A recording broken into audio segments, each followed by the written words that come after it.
Hello, Kelly Craft here with Walter State Community College. Today we're going to be doing a demonstration on IM or intramuscular injection. So our patient has just called out and said that they are having some pain, and so I'm going to go ahead and pull up my patient medication record here to see what has been ordered for my patient. So I noticed that this is for Marilyn Hughes, date of birth 9/22/1964. I'm going to scroll down and look and see what kind of as needed medications that I have ordered since my patient is having some pain. And so my PRN medication that is ordered here for pain is Toradol. So I'm going to I have my med cart outside of my patient's room, and I'm going to go ahead and get my Toradol. So here is my Toradol. Now first I need to make sure anytime that we're giving any type of medication that I know what the medication is, what kind of assessments need to be made, how can I safely administer this, what is a safe dose range, what are some things that I need to watch for. And so I would always have a reference to a drug guide, whether that is electronic or an actual book, to make sure that I know what kind of medication it is that I'm going to be giving to my patient. So a Toradol is a NSAID or an anti-inflammatory type medication, which would be appropriate to give if the patient is having some type of pain. In addition to that, the patient is ordered 30 milligrams, and I know from my drug guide that that is a safe dose range, and it is okay to give intramuscular. Things that I would need to be aware of, obviously I would need to do reassessment of pain to make sure that it adequately managed the pain of the patient. In addition, making sure that they don't have any allergies that would contraindicate. So I would just want to make sure that I'm very well aware of what things I need to assess and look for before safely administering any type of medication to my patient. So for the first set of the 5 rights or 6 rights, I know that I have Marilyn Hughes here. Like I said, her date of birth is 9/22/64, so this is the medication record for the appropriate patient. I am going to look at the right drug. So I have Toradol ordered here, and that is what I have in my hand that I have pulled out of my dispensing cabinet. It is ordered 30 milligrams, and so I know that I have the right dose. I want to make sure that I'm pulling out the appropriate vial with the concentration of the medication. This is Toradol 30 milligrams per milliliter, so 30 milligrams. I have the frequency. It is ordered every 6 hours PRN. The patient got this medication at 1:30 this morning, so with a PRN medication, I always want to look at the last dose given. So it was given at 1:30 this morning. It is now 11:30 in the morning, so it is the correct time that I can administer that medication. And then it is ordered the intramuscular route, which is appropriate and the right route for this medication. So next I would need to pick out the right syringe. Now before I do that, I really need to know how much volume that I'm going to need so I can pull the right syringe. I know for intramuscular IM injections, it really depends on the site. We have multiple options. The preferred site is ventrogluteal for IM injection. So that is the site that we are going to use today. But be aware that, technically this really could be given in the deltoid or in vastus lateralis, depending on the volume that we're giving. So that helps us pick the site as well. So I need to do some dosage calculation. And so if I am using dimensional analysis, I know that I am solving, if I'm giving an injection, I am solving for milliliters. So how many milliliters do I have? I know I have 30 milligrams ordered. I'm looking at what I actually have on hand. And this says it's 30 milligrams per milliliter. So I have 1 milliliter that goes with 30 milligrams, and I have 30 milligrams ordered. These cross out. So I know for my dosage calc that I am giving 1 milliliter of solution. I realize that's backwards. So you would always want to make sure that you know how to do appropriate dosage calculations so you know how much volume to pull up in your syringe. Okay, so it might not always work out that easy. Okay, so if I'm giving 1 milliliter, I know that I can give that amount of volume in the ventrogluteal site.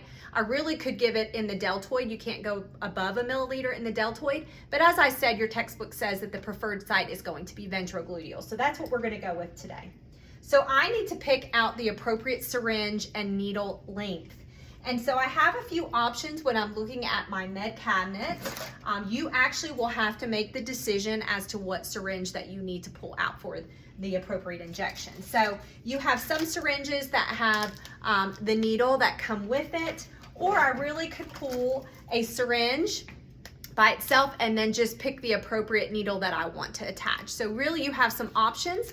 You just want to make sure that the syringe that you pull, it has will hold the appropriate volume. So if I'm going to give 1 milliliter of this solution, as I said, this syringe would work because it is a 3 ml or a 3 milliliter syringe, so that would work. Now for an IM injection in the ventrogluteal site, you really want to give or use a 1.5 inch needle. Now that is granted, you know, obviously I have to look at the size and age of my patient. So our patient today is a very average size adult patient. So 1.5 inch needle would be appropriate for the ventrogluteal site.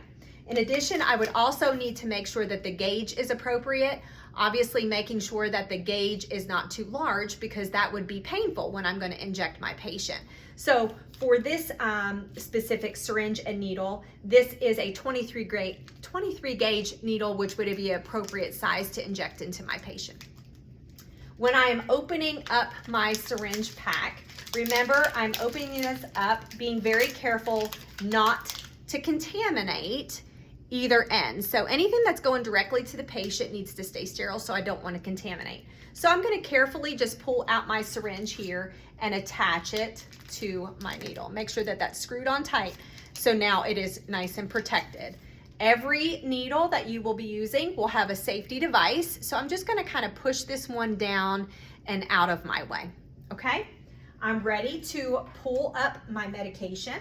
So I'm going to get an alcohol swab, do my hand hygiene, right? Do my hand hygiene. I really don't have to wear gloves when I'm preparing this medication specifically, but I do definitely want to make sure that I do my hand hygiene. Now, remember, before you are pulling out of a vial, you always want to make sure that you clean this. So I'm just going to open up my alcohol and clean the top of my vial.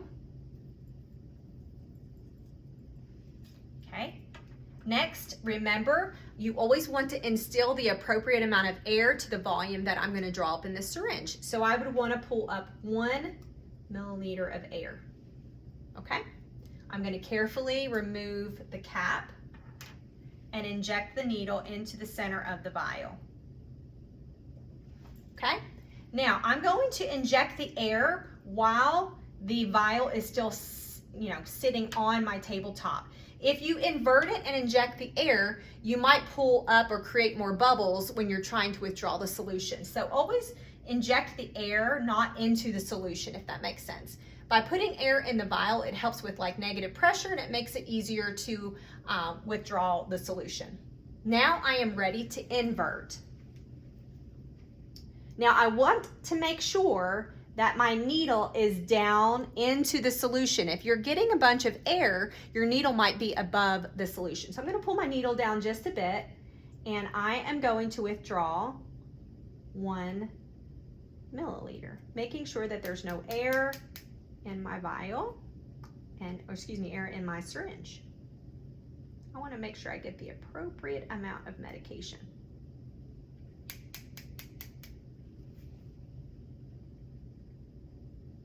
And I'm just working that to get the appropriate amount of medication. 1 milliliter. Okay, now I'm going to withdraw that needle carefully, and I am going to scoop the cap to keep that needle nice and clean and sterile. Okay, now if this was a narcotic, just keep in mind, since we're talking pain medication, if there was anything left in the vial, or if there was more medication in the vial, I would need a nurse that I could actually pull up all of the medication and waste, and have a witness of wasting that controlled medication. So Toradol, we really don't have to do that. Okay, so I've got my medication here. So now I'm ready for the second set of my 6 rights. Okay, so I have my patient, Marilyn Hughes, down, I have Toradol ordered, and that is what I have in my vial. It is ordered 30 milligrams, so the correct dose. This is 30 milligrams per milliliter. Per my math, it says I should pull up 1 milliliter because I'm giving 30 milligrams, so I verified that's what is in my syringe. It is ordered every 6 hours as needed, or PRN. Patient got that at 1:30 this morning, so is the appropriate time to administer that. And it is given the correct route, which is intramuscular.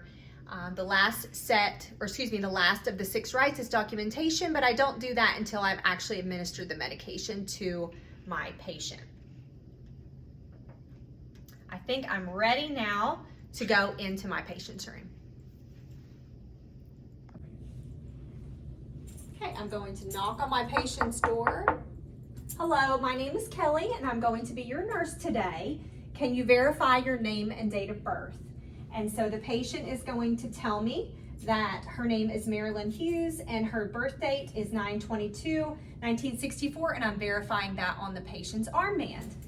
I was told that you called out for some pain medication. Can you tell me a little bit about where you're having pain? So now I'm going to conduct, since I'm giving a PRN pain medication, an appropriate pain assessment.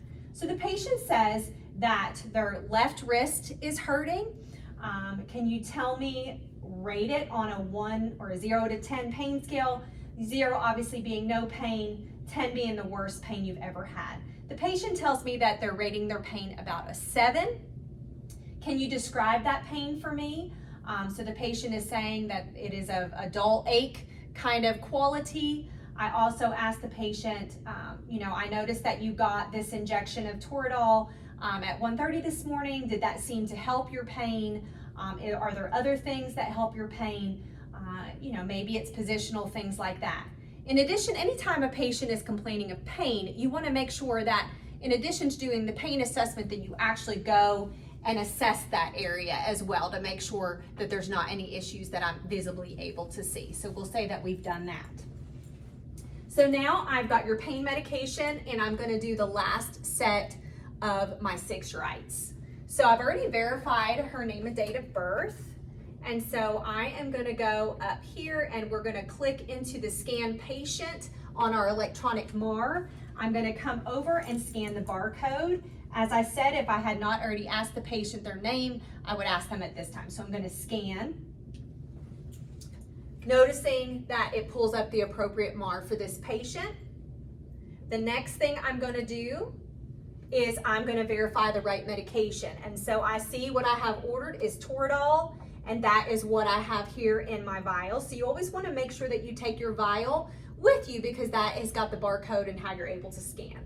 So we're going to scan to make sure that we have the appropriate medication for this patient, and there is no safety alerts that came up because this is the appropriate medication. So the correct drug is Toradol. The right dose is 30 milligrams. I know on my vial I have 30 milligrams per ml, and according to my math, that would be equivalent to 1 milliliter, and so that is what I have in my syringe. Then I have the right time. So this is ordered every 6 hours as needed. The last dose of this pain medication was given at 1:30 this morning. It is now 11:30, so that is the appropriate time frame. And then the route is IM, or intramuscular route. So that is appropriate. Now, one thing I do want to mention that I have not mentioned, if you are preparing medication in a medication room or outside the room, and you never want to take a syringe down the hall that is not labeled. So you would always want to label this in addition to taking your vial with what is actually in this syringe. Unless you're pulling it up in the room, which sometimes we will prepare the medication in the room. So it really just kind of depends. So now I'm ready to get my gloves. Before I touch my patient, I would do my hand hygiene. So I'm going to do my hand hygiene. Make sure I shut the door, provide privacy to the patient. I always want to alternate sites. So I noticed at 1:30 in my medication record that this injection was given in the left ventrogluteal site. So I'm going to give that into the right ventrogluteal site of my patient. So I've got my gloves on. I'm going to get my alcohol swab here.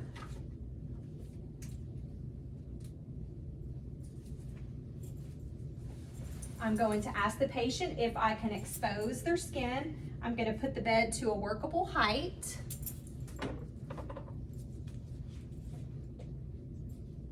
Set my needle here for just a minute. So put the bed to a workable height. I'm going to have the position or the patient get into the appropriate position, having them roll. So I'm going to use a model here today. Now, part of giving an intramuscular injection is knowing how to anatomically mark your site. So if we are giving it ventrogluteal, which is the preferred site for intramuscular injection, I would always want to use the opposite hand to the side of the patient that I'm injecting. So if I am injecting in the right hip of the patient, I would want to use my left hand to mark that patient. So a good way to remember that is that your thumb should always be pointing to the groin of the patient, okay? And so I am going to take the heel of my hand, feeling for the greater trochanter of the patient. So once I find the greater trochanter, the heel of my hand is going to go onto the greater trochanter. Now notice my thumb is pointed into the groin of the patient, okay? Now my pointer finger is going to be feeling for the anterior superior iliac crest, which is that bone kind of at the top there of the hip. So thumb is pointed towards the groin, and I'm feeling for that anterior superior iliac crest. Now your middle finger really should be very lateral and straight up kind of towards the axillary region of the patient. And so when I'm doing that, I'm actually spreading these fingers and the injection site will go here. So greater trochanter, anterior superior iliac crest, middle finger straight up towards the axillary part of the patient. If you can see that, I'm going to spread the fingers, okay? And the injection site is going to be right between my middle and my pointer finger of the patient. So I'm going to mark that. I've got my alcohol here. We're going to clean. Now I like to just move my alcohol just right above where I marked to allow that to dry. I have got my medication. I've already done all of my 6 rites of medication administration. I'm going to let the patient know that I'm ready to give their injection. So I'm going to remove my safety cap. I'm going to just kind of disperse the skin. I really don't need to push up or pull up or pinch. I really don't want my hands to be in the way. Just kind of steadying the skin per se. Make sure that the alcohol is nice and dry. Now when you're giving an intramuscular injection, I want to make sure that this injection this medication gets into the actual muscle. So I'm actually going to insert this at a 90-degree angle. I want to make sure that I'm using a darting motion. So a lot of times what I do is have students rest kind of the heel of their wrist here, kind of on the patient, and we're going to kind of dart this in quickly. So 90-degree angle, here comes the shot, 1, 2, 3, straight in, okay? Then I'm going to slowly administer. I think your book says for every milliliter it's 15 seconds to inject the medication, okay? And then I'm going to pull the needle straight out away from me, and I am going to activate my safety immediately so that I make sure that I don't stick myself from with a contaminated needle, okay? And then I can assess that injection site, making sure there's no bleeding. That looks good. I'm going to dispose of my dirty needle in the sharps container.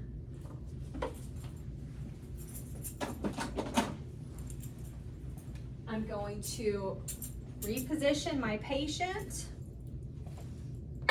into a comfortable position, making sure that they have their call light.